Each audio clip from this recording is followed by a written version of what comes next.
It's your boy Lou Sikes, Block Knowledge the Movement, and when I'm in Dallas, I'm always rocking with Illnoise Radio. ILLNoise.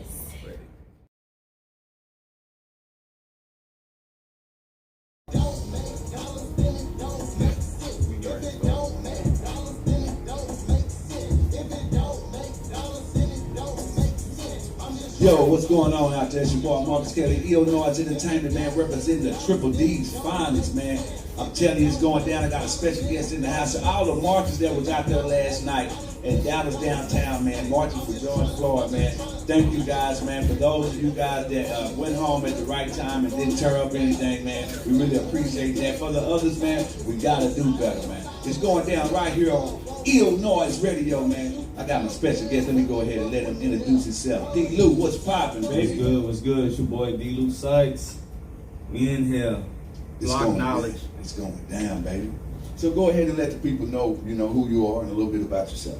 Well, I'm just somebody trying to be somebody. It's your boy Lou. Block Knowledge, Ghost Entertainment, GMC. A new, I guess you'll say, a new member, a new family member of the team, you know what I'm saying? But,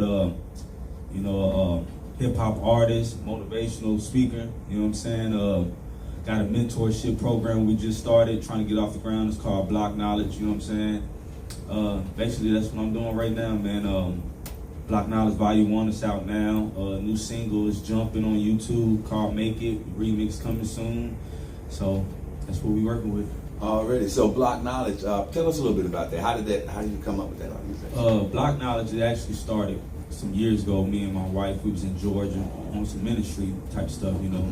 And it was called Streets Don't Love You. And it started out with me doing, I would do these little videos. Rappers was getting killed in their hometown, and I do a series called Streets Don't Love You. And basically I'm basically motivating the youth. Basically letting them know that the streets is a dead end. But the name was so common. Yeah, so Streets Don't Love You was a common name, and so I ended up switching it to Block Knowledge. And that was like back in 2016, but when I got back to Dallas, I would say last year is when I really started going in with it, you know what I'm saying? So it's not, a lot of people thought Block Knowledge was just about rapping, and actually that's nowhere how it started. It really started to be a mentorship program. Wow. / podcast, and we attack hip hop topics and political and barbershop talk, but from a young black man perspective. You know what I'm saying? A black man that rose above the streets and stuff like that. So that's what it was, and then the rapping part just recently came because I'm a rapper. You know what I'm saying? And that was my tool to reach the youth. You know what I'm saying? Was the rapping. So it then I did the Block Knowledge Volume 1, which I recently just released. But yeah, Block Knowledge, we got some mentees. Shout out to Lil Justin, Free Lil Josh, that we take under our wing and we mentor them, that come from bad situations and try to show them the right way. And our motto is, we are here to build the block, not tear them down. So, when you see me wear the shirts that say I love the block, I'm not talking about loving drug dealing and gang banging. I love my community and the people that's in the community. You know what I'm saying? Wow. That's what we stand for. That's strong, man, and that's very big of you, man. We need a lot more of that. And in these days, man, at times like this, with we just had a situation with George Floyd, and in situations like that, how do you explain those situations to your kids? How do you keep them safe from situations like that? I was just talking to some guys the other day, and I told them, I was telling the kids when we were talking about this subject, this is what we mean when the parents talk to the kids, say, hey, call us. Let us know where you're at. Let us know who you with. And this is why we're so concerned. What about, where you been, what you're doing. This is why we get on them so much, because it's not as much as that we want them to be, to be like us. We're concerned, and we know this world. We've been out here, and we know that there's people out there that will hurt them. Yeah, I would say do the right thing to the best of your ability. But I also know in the back of my mind, there's times where I was doing the right thing, and the law still done me dirty. You know what I'm saying? So. I try to teach my sons, we embed in our sons biblical values, you know what I'm saying? Teaching them, it's okay to go to school and be a lawyer. And I mean, this one right here, not too long ago, I saw him on Facebook, throwing up a phone with a phone in his ear, you know what I'm saying? And I called him, I'm like, son, what does for mean? He don't even know what I'm talking about. He's like, I don't know. I'm like, well, why you throwing it up? Well, I wanted to get more viewers and more followers. Wow. So, and see, and that's the type of stuff we're in this generation. Yeah, they just yeah. imitate, you know, what they see everyone else do. Yeah, you know, so I had to nip that in the bud, you know, but try to teach them, you know, the right way, a better way than what we was taught, you know what I'm saying? I try to keep it summed down on what they watch, what they listen to, because I know growing up, me being able to watch Boys in the Hood, Minister Society, that influenced us. That influenced me. I used to go to the 7-Eleven, stealing cap guns and put them on my hip the way old dog did, you know what I'm saying? So I try, and then if they are, because they're going to be exposed to it. My sons go to public schools, you know what I'm saying? Yeah, wow. So I try to navigate them, you know, through it. And that's true, man. We got to be careful about what we let our kids put in their face, man, because whatever they're looking at is feeding into their brain, you know. And kids like to act like, you know, whatever they see. If they see wrestling, they're going to be a wrestler, you know. But if you've seen that it's been incidents where kids were just wrestling, playing, and hurt another child, or another child was killed from just a simple accident. So we want to explain to them the things that they watch, why we don't let them look at it, you know, and you know, because and to a point to where they understand that this is not just something that they trying to keep a secret. You know, when I was little, the biggest thing that I had a problem with is that why mom them always telling me no. You know, why, you know, and they kept saying, wait till you get older, you're not grown, you're not ready for this, you know. And I'm like, well, I'm not ready. I felt like I knew everything, you know, but that's just how we are as people, you know, and children. But as I got older, I started to realize that mom just did that for a reason, because some of those things I just wasn't ready for. You know, my mind wasn't developed to be able to handle them at that time, and it was just, it wasn't the right time. So it's a time for everything. And I noticed that your children, when they were here the last time they were speaking, they are so, they're into the Word of God. You teach them about Christ, and that's very dear to me, you know, that a child know who the Lord is. You know, so let me know how that plays a part in your life. Basically, I met the Lord back in 2010. I was in jail, and I actually had a deal on the table with a prominent rap figure. And I turned the deal down. I didn't want to glorify the music I was glorifying.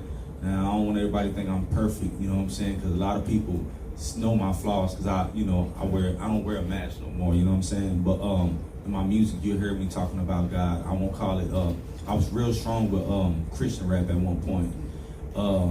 And just in the church and stuff like that, but I realized that God was calling me out to the community, and that's where block knowledge come into place. But yeah, that's a major key. And you know, I have my struggles. I don't act like I don't, you know what I'm saying? At one point, I tried to dress up and everything, and I know I'm called to pastor one day, but right now, I got some issues to work out with myself, you know what I'm saying? But I love God. I serve God to the best of my ability, you know? And that's the main thing in my household. My wife, she's a minister. She goes hard for the Lord, you know what I'm saying? So we're no shame about it, you know what I'm saying? It's different parts of me, you know, and that's the major part of me. So that's why, you know, they talk like that. It's not an act, you know what I'm saying? Really? Like that's what they see modeled in front of them. I love that. That's what drew me to you and the children, because they were smart, you know. Most kids, you give a microphone, they run away from it. They don't really want to talk. They can go play a million video games, but you ask them to say something inspiring or uplifting, they don't know what you're talking about. You know, they haven't been put in those predicaments. But these boys jump right. I thought he was going to start preaching on the coup.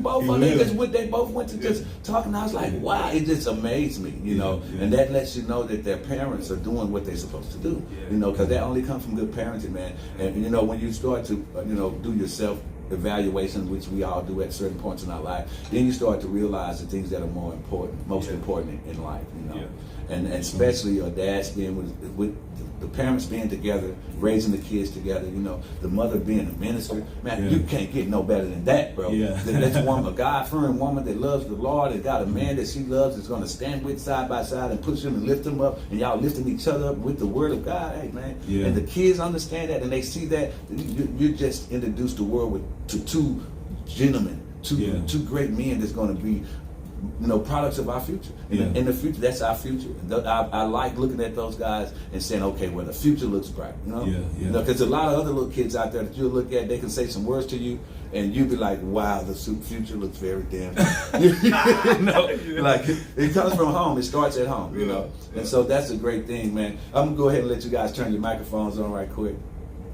Go ahead and introduce yourself. Lou Sikes. Your name? Can I say? So how do you guys feel about your dad being an entertainer? I just feel like first it was crazy because he at first he was not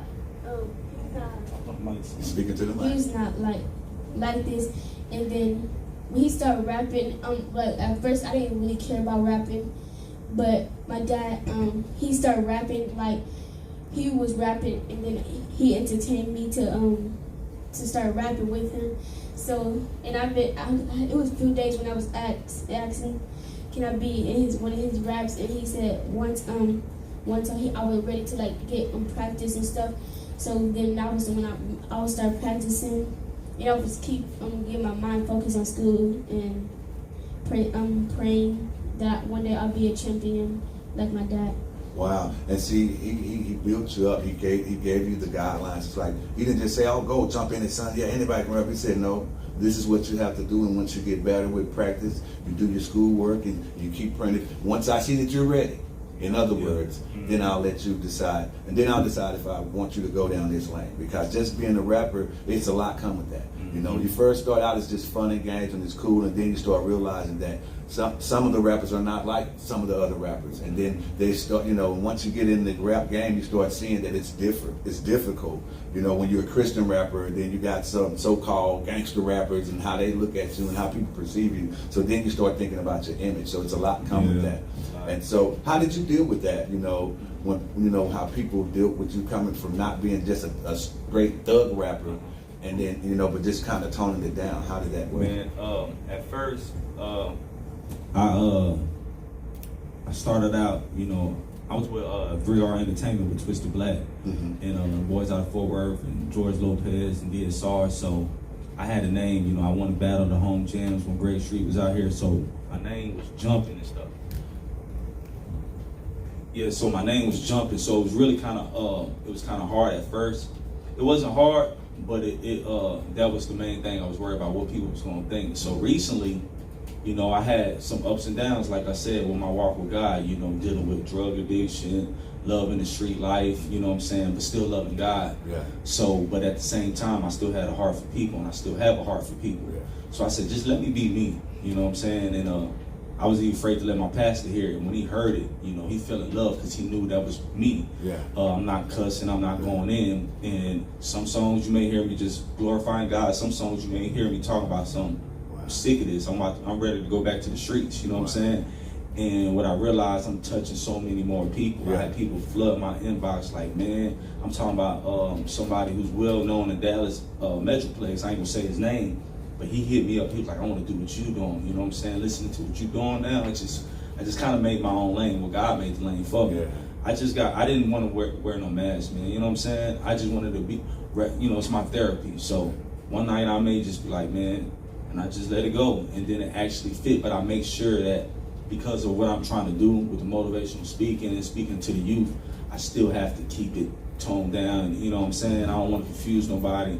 Their blood would be on my hand. You know what I'm saying? So at first, I was kind of nervous, but seeing the love that I got from the streets, from people that still thugging and gang banging and selling dope. I'm talking about right now in my hood, right now, everybody drop, man, this is crazy, you know what I'm saying? And I was surprised. So I just give God glory for that. Amen. Because I didn't know it was going to turn out the way it turned out. You know what I'm saying? The video is at 3,200, and you know, that kind of surprised me. And it's only been like 2 months, and because people really felt where I was coming from to make this song. I'm not talking about having a lot of money. I'm not talking about trapping. I'm talking about, hey man, my kid, not no more, but my kid's sleeping on the floor. I can't get a job.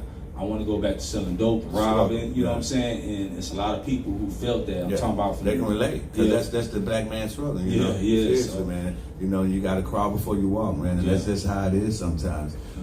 What would you want the community or your listeners to get from your music?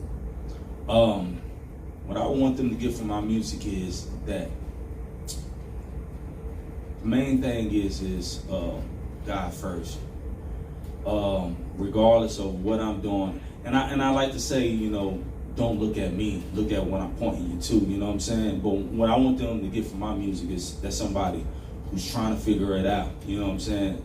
Because you may hear, like I said, one song it may be, oh man, I feel like slapping somebody. Next minute, I'm talking about I'm praying for folks, which I have a song that's called I'm Praying. That's gonna be like the next single.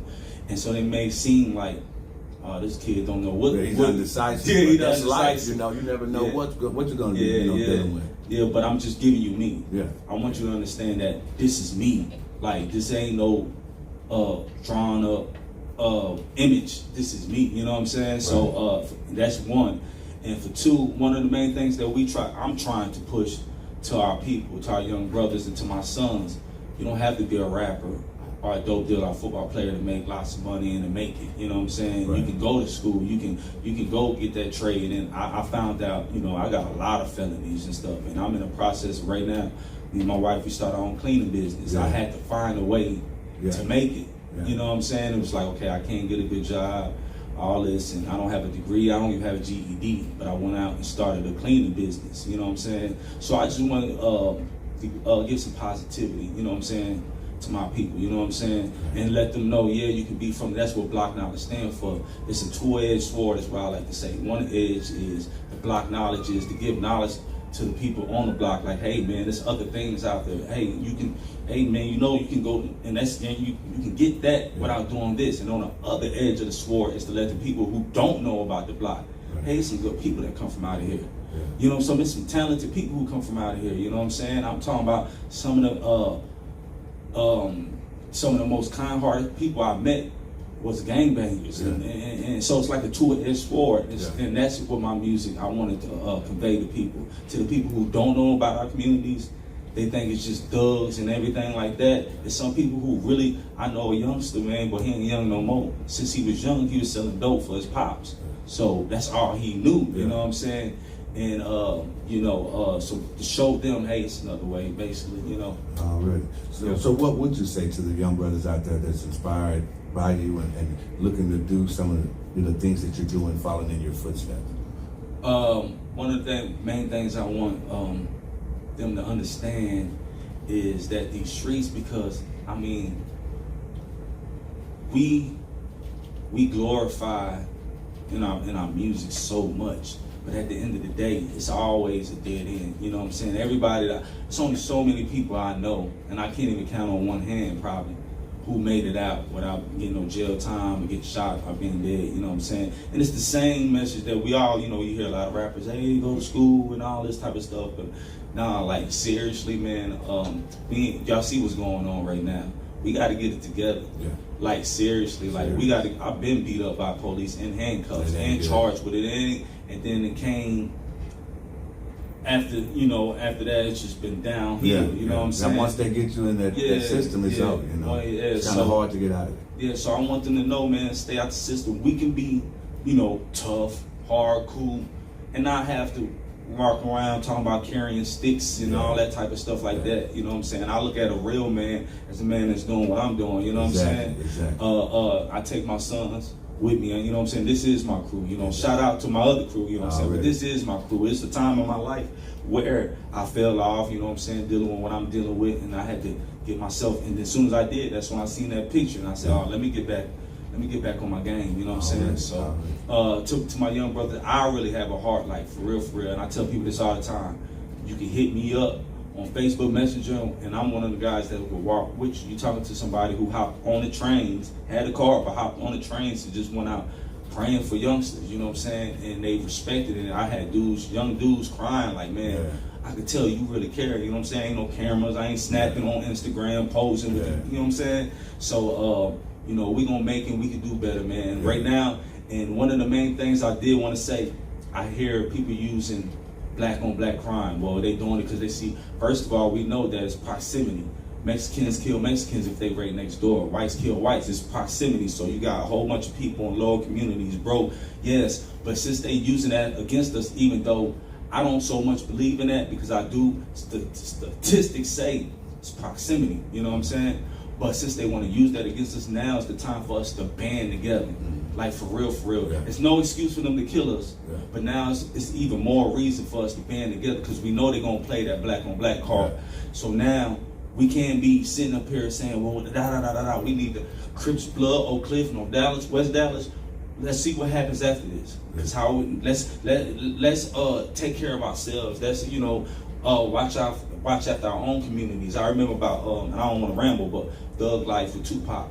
Everybody here, Thug Life, but that was an acronym with Thug Life, and really what Pac was doing was trying to connect all the OGs from across America and get some organization. Hey, don't be selling drugs at this time of night when these kids is out like this, policing their own community. That's what I feel like we need to be doing, you know what I'm saying? So there can be no room for somebody to say, hey, y'all killing each other anyway. Nah, not over here, not in this neighborhood, you know what I'm saying?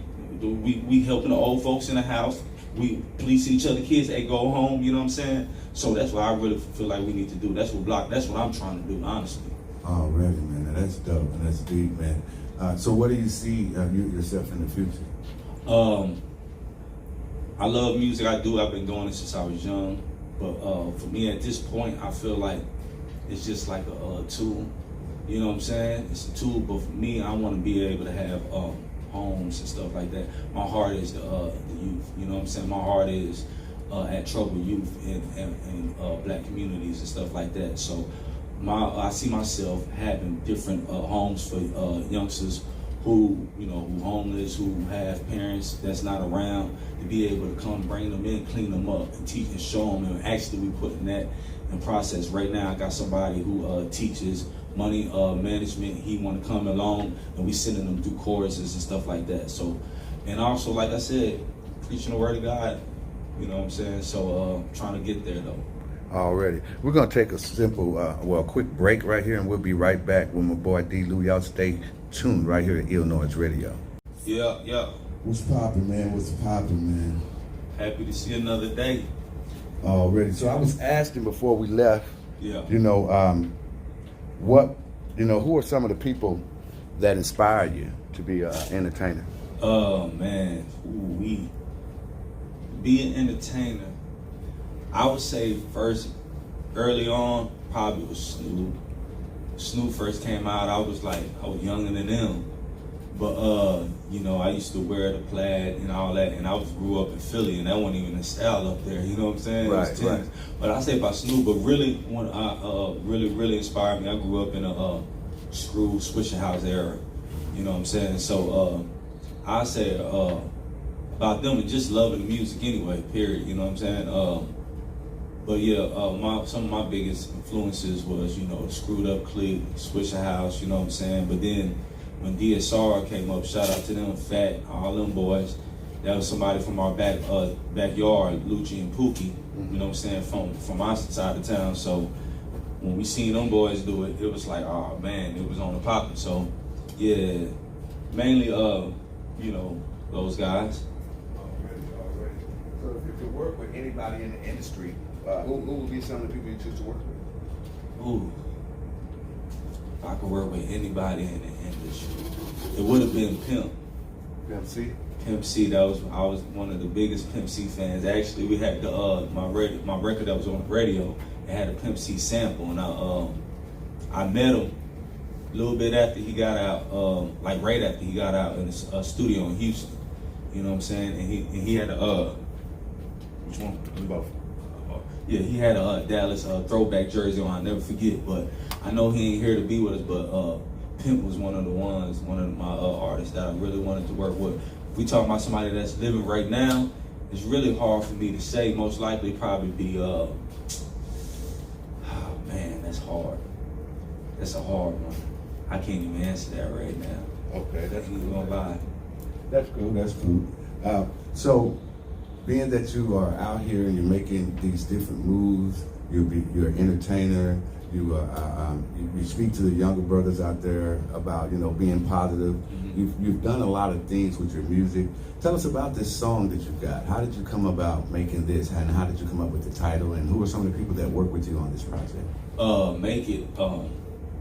Basically, I had the songs done. Like a lot of my music, it's not like radio, clubbish type stuff. I don't really be trying to fit in or I just do what I do, and hopefully hit. So, but I said I need something that can cross every, board, and I basically I went in there and I was like, dang, somebody was like, man, you ain't got nothing that, you know, for everybody, you know. 'Cause if you hear the mixtape, it's more, it was supposed to be to promote the podcast and stuff, the Block Knowledge Volume 1, but I was just going through a season so you could hear it through the music. And I realized I didn't have nothing like radio, nothing like clubbers.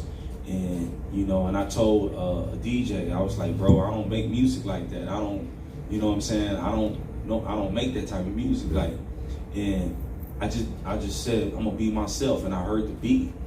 And I said, what can everybody, somebody from Holly Hills that's selling dope, or somebody from North Dallas that's doing whatever, that can all agree with, or somebody that's working 9 to 5.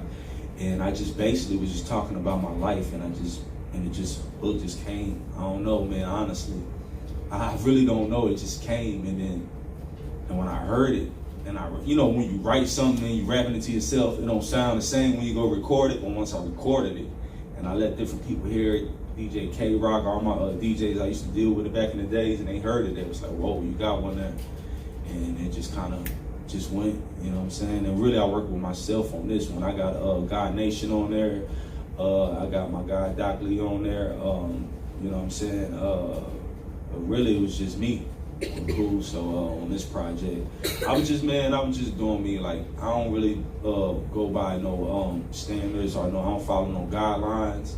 I do what's in my heart, whatever I feel God is leading me to do at the time. And if it, you know, if it hit, I'm surprised that it actually because, you know, it wasn't a lot of money.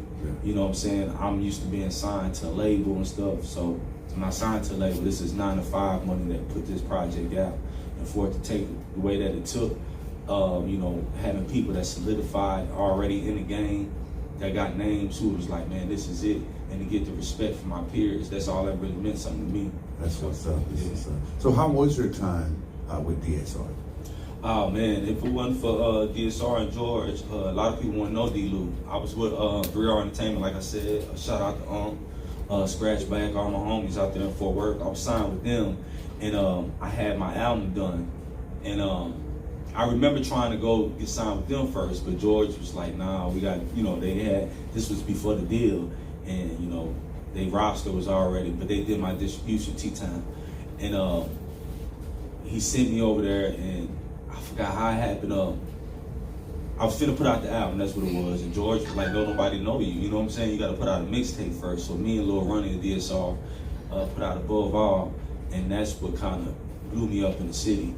It was fun because I was like their main open. I'm talking about at the height of Big Tuck's career when he had the Tussle with you. Yeah. Right before the deal, I was there. You can ask them boys, Tom, traveling with them, and they showed me love. They treated me like a little brother. I'm talking about opening up for Tug, hyping them up. You know what I'm saying? It's always been much love. So even to this day, I hit Tom up for a drop. He'd do it. I hit the boys up for a verse, Tuck any of them. You know what I'm saying? So I'm like their little bro. You know what I'm saying? Already, man. Well, we're going to get into this song, man. Everybody stay tuned. We're going to drop this off, man. And it's called Make It, man, by my boy D. Lou Sikes. And it's going down, man. Go ahead and tell the people how they can get in contact with you if they wanted to get some features or get some, you know, do some work with you. And also let them know your Instagram. Okay, you can follow me on Instagram, Facebook at DLOU214972. Go to my YouTube, make sure y'all check out the video, and the remix video is coming. It's called the North Mix. It's gonna have T-Cash, Lil Will, 82 Dre, 82 Machiavelli. My YouTube channel is DLOU space North, NAWF. You know, what else am I missing? Oh yeah, my website, blockknowledge/ent.com. If you wanna holler at me for features or anything like that, you can email me. My email is dlousikes, that's DLOUSIKES @gmail.com. Oh man, what else do we got, babe? Am I forgetting something? I think that's it. Yeah, I gotta ask wifey. I think that's about it, man. Oh yeah, and if you wanna, we got the merch. We got the merch right now. We got the shirts. I love the block shirts. If y'all wanna get any of the merch, any of the music, cash at me at $DLOU214972, and make sure you be specific about what you paying me for. Don't just send me no money and expect for me to know what you're sending me money for. I could think it's just a blessing or something like that. You know what I'm saying? So that's about it. Already, well, without further ado, man, y'all check this out. This is here by D. Lou. It's called Make It the Official. Check it out. Illnoise.